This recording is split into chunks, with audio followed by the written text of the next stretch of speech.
नरेंद्र अपने ऑफिस में एक लड़की को बहुत पसंद करता था। वो भी नरेंद्र को बहुत पसंद करती थी। नरेंद्र के घर वालों ने उसके लिए रिश्ते देखना शुरू कर दिया था।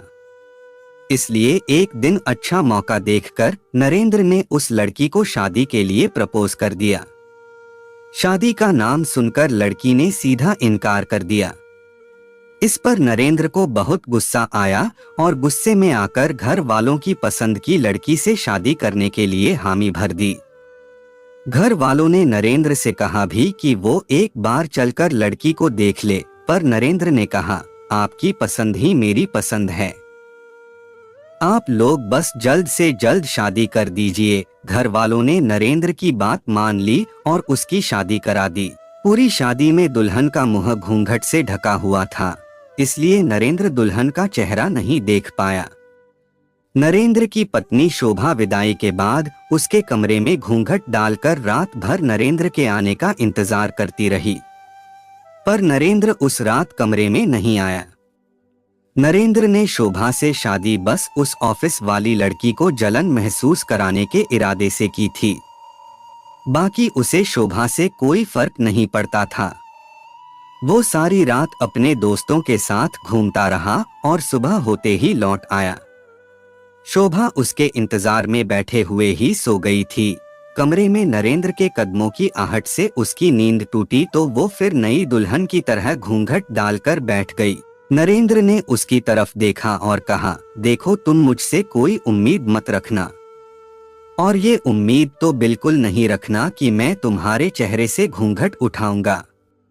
मैं किसी और से प्यार करता हूँ, भले ही अब वो नहीं करती, पर मैं उसके अलावा किसी और का नहीं होऊंगा। नरेंद्र की बात सुनकर शोभा के आंसू उसी के पैरों पर टपकने लगे। रोते हुए शोभा बोली, तुम सच में मुझसे इतना प्यार करते हो? शोभा की आवाज सुनकर नरेंद्र पूरी तरह चौंक गया। वो सोचने लगा, अरे नहीं, ये तो मेरे प्यार, मेरी शोभा की आवाज है। क्या हुआ, अब भी मेरा घूंघट नहीं हटाओगे? शोभा ने कहा तो नरेंद्र ने बिना देर किए घूंघट हटा दिया।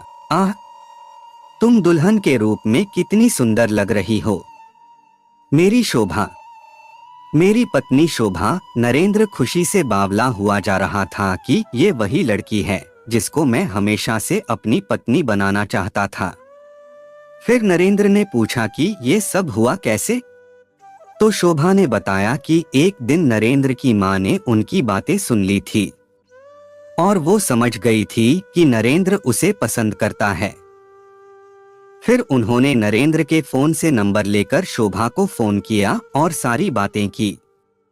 शोभा की तरफ से हाँ सुनकर उन्होंने उसके घर वालों से शादी के लिए बात कर ली।